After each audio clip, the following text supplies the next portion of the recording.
Alors, le prénom, c'est Roger. Là, je vais avoir 80 ans d'ici quelques jours. Donc, je fais partie des jeunes de l'Assemblée.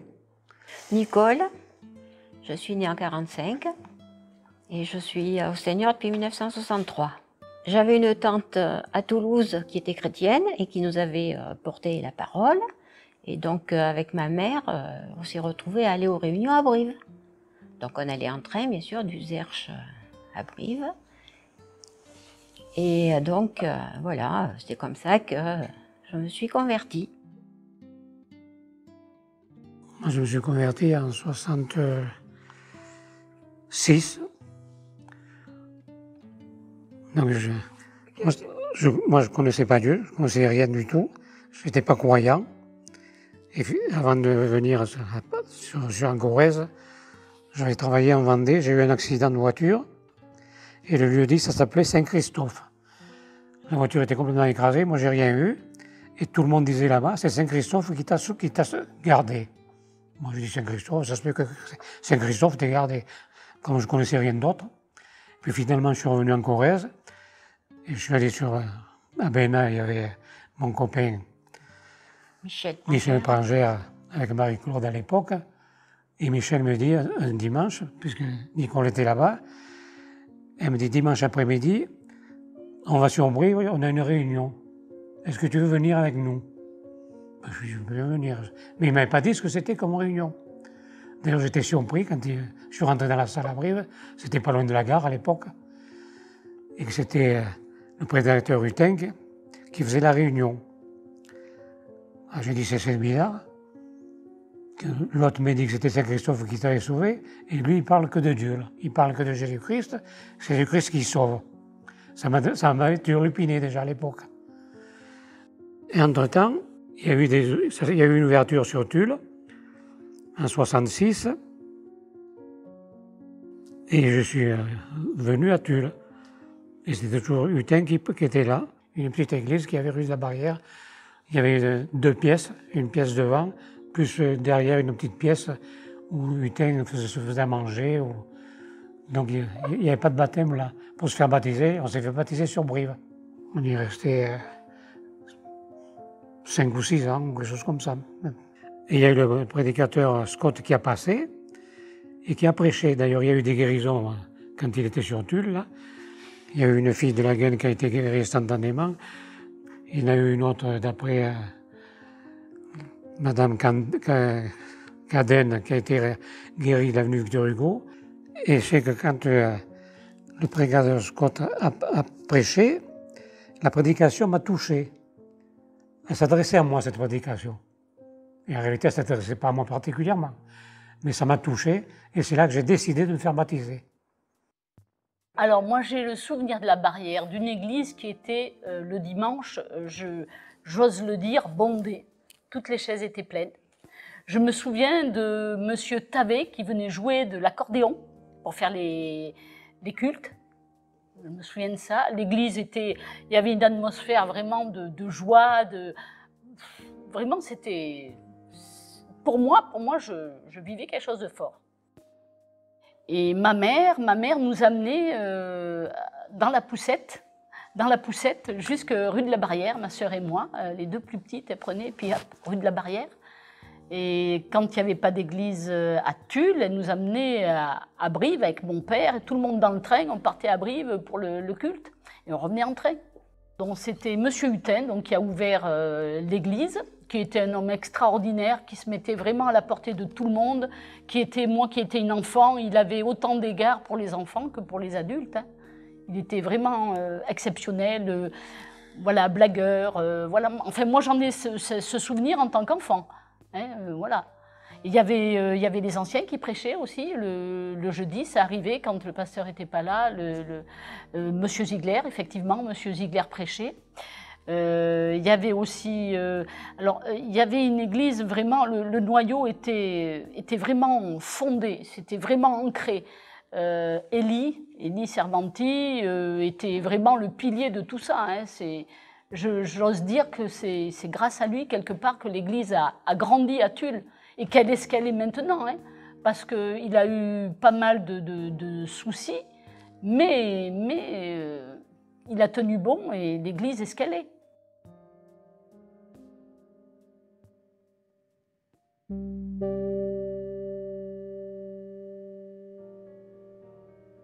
Noël Innocentio, j'ai 52 ans. Donc ce local, de mémoire, c'était comme un couloir en fait, avec 2 rangées de chaises, rangée de 3 chaises d'un côté, rangée de 2 chaises de l'autre, peut-être une dizaine de rangées, pas plus. Pas de sanitaire, de mémoire, une vitrine à l'arrière avec quelques livres en présentation. À ce moment-là, on n'avait pas l'école du dimanche, on avait le club du mercredi, chez une chrétienne qui habitait pas loin de l'église d'ailleurs, qui était professeure dans un lycée privé, professeur d'anglais. Et elle nous réunissait, les enfants, le mercredi après-midi chez elle. Donc quand on allait chez elle, à l'époque, je jouais déjà de la guitare, puisque mes parents m'avaient déjà inscrit à l'école de musique, au conservatoire. Donc moi, j'amenais ma guitare et elle nous faisait faire des chants, elle nous faisait jouer, on chantait, et puis après, elle nous partageait la parole de Dieu, quelques passages. On était 4-5 enfants à peu près, pas plus. Mais disons qu'au premier abord, c'était tellement petit, parce que c'était qu'une seule pièce comme ça en long, et il n'y avait même pas de toilette dans ce local. On a été un peu surpris, mais on s'est vite habitué après. C'était une petite église par rapport à Brie, mais l'ambiance était quand même, malgré le nombre, elle était quand même assez importante et il faut dire qu'on s'y plaisait. Après, moi, quand je suis arrivée à Tulle, parce que je suis arrivée à l'église, parce que j'ai travaillé sur Ugerche, et lui à Tulle, je le rejoignais le soir, et puis j'ai demandé au Seigneur que si on voulait s'installer à Tulle, il fallait qu'on change de l'église. Voilà, alors il a répondu à nos prières, et on a changé l'église dans l'année qui suit.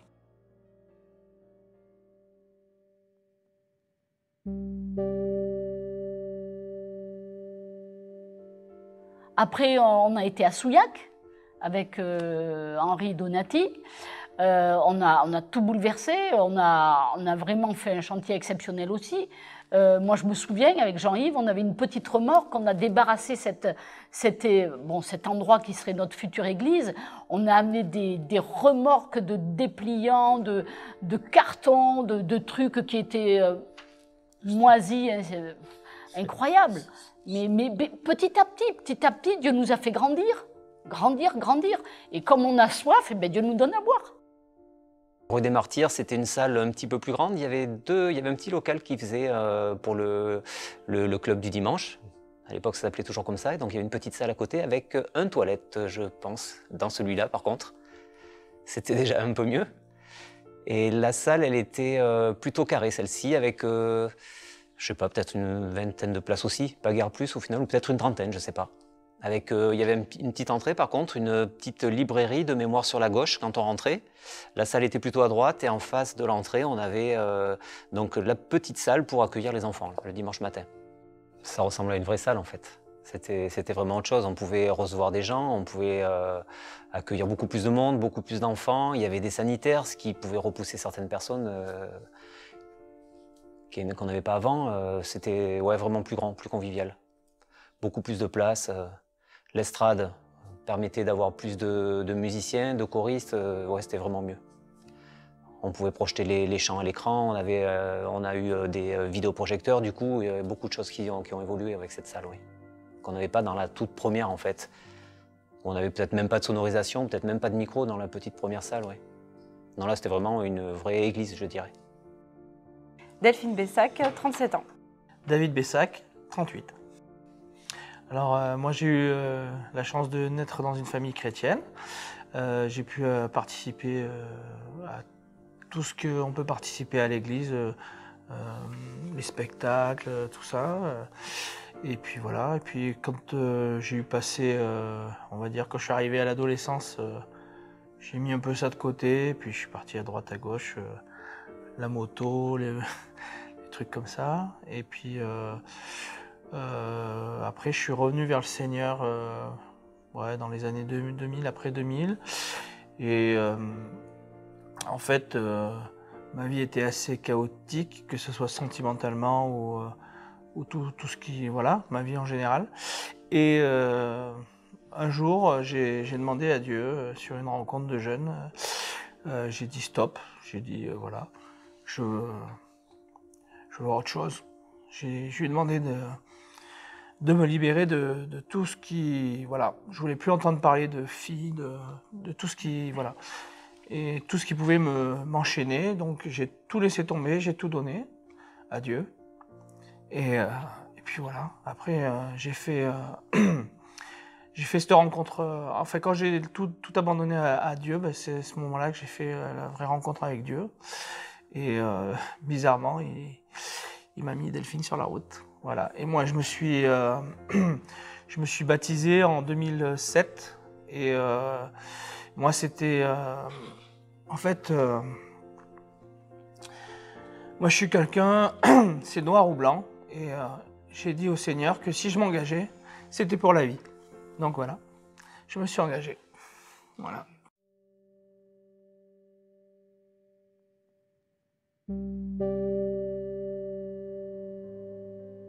Donc on est revenu quai Gabriel Péri, effectivement, dans une ancienne salle de sport, ou partagée en deux, parce que c'était oui, un truc de sport, oui.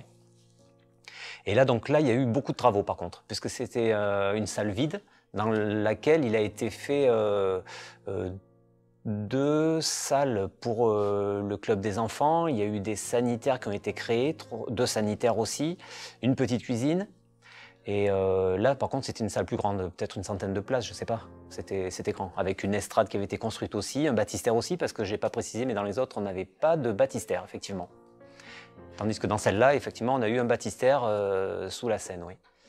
C'était vraiment beaucoup plus adapté, celle-ci. Donc avec une grande vitre sur la rue principale, en fait. Oui, ça, c'était vraiment mieux, là. Beaucoup de travaux dans celle-là, par contre. Il a fallu qu'on casse toutes les chapes, enlever toute la moquette qu'il y avait avant. Et c'est pareil, là, il y avait une grande pièce. Il n'y avait pas de baptistère. On a fait le baptistère, on a fait l'estrade. On a monté les cloisons, on a fait les cloisons en placo où il y avait 1, 2, 3 petites pièces pour qu'il y ait les écoles du dimanche. On a fait une petite cuisine, 2 WC, un WC normal et un WC pour les handicapés. Et des accès. Et les accès aussi. Alors, tout le carrelage a été refait partout parce qu'il n'y en avait pas. Et les accès handicapés, il fallait bien qu'on suive ce qui était marqué pour la sécurité. Il fallait pas respecter les pentes, il ne fallait pas qu'il y ait trop de pentes. Et tout a été fait parce qu'après, bien sûr, il fallait que ça soit accepté. Et on a fait tout ça avec Roger Dustosancy et d'autres, évidemment. Il y avait Gilles Régnier qui venait nous donner un coup de main aussi. Il y avait la famille Bessac, Jean-Yves en électricité.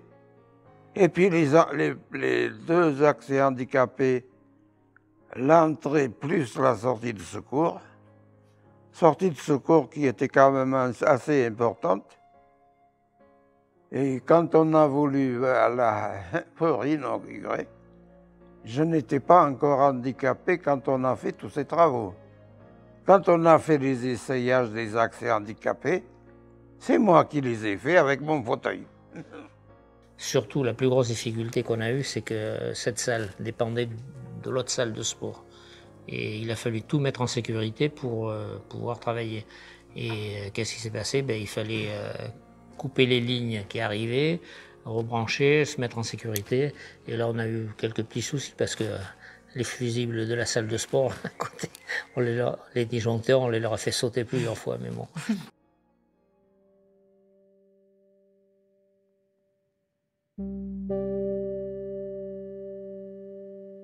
On a fait beaucoup de recherches à droite à gauche, on a visité pas mal de bâtiments.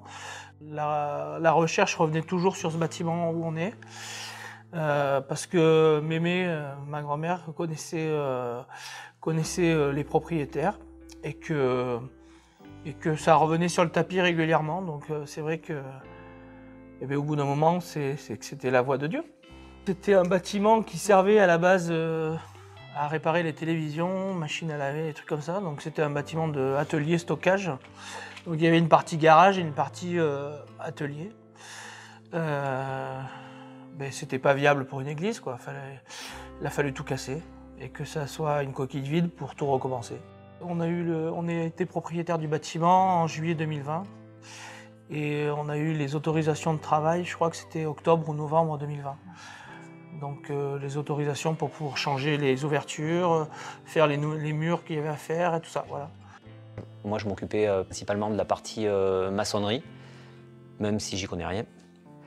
Mais il a fallu s'y mettre. Donc tout ce qui était estrade, par exemple, le gros œuvre, les fermetures des portes, les ouvertures de portes, puisqu'en fait le local était aménagé ici avec quelques pièces qu'il a fallu détruire, en fait. Tout a été détruit dans ce local.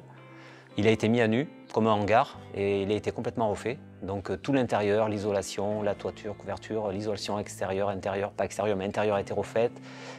Toutes les cloisons, tous les murs, les pièces ont été créées, les sanitaires, tout a été créé dans ce local qui était vide en fait, après démolition. Donc tous les samedis, on est présent de 9h30 du matin jusqu'à 18, 19, 20, suivant certains jours. Parfois je me disais, c'est lourd, c'est long, c'est parce qu'on n'a pas de vie de famille, on travaille la semaine, le samedi on est là, le dimanche on est au culte. Parfois c'est pesant. Mais bon, ce qu'il y a, c'est que quand on s'engage, il faut tenir après. Il faut venir là, sinon ça se fait pas et on peut compter sur les autres, mais quand on s'engage, il faut respecter en fait son engagement. Le meilleur souvenir, c'est peut-être les moments de convivialité, les samedis quand on se retrouvait, parce qu'on était souvent les mêmes en fait, et les moments de discussion, de convivialité, être ensemble entre frères, et sœurs quand elles venaient, oui c'est vrai. Ça c'est bien, oui.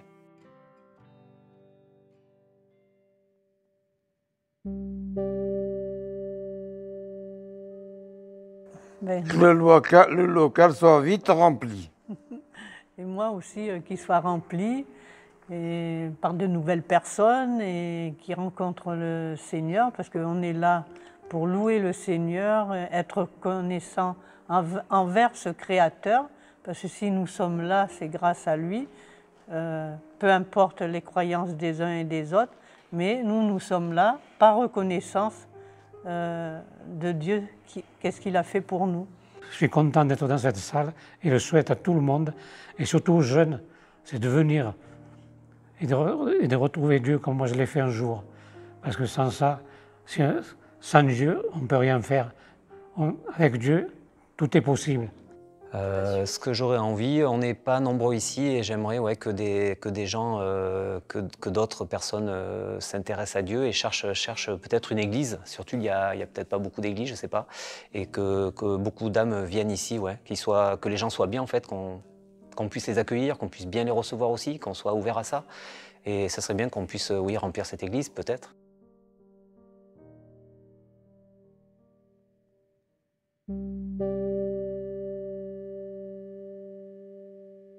Je suis chrétien, voilà ma gloire, mon espérance et mon soutien, mon chant d'amour et de victoire.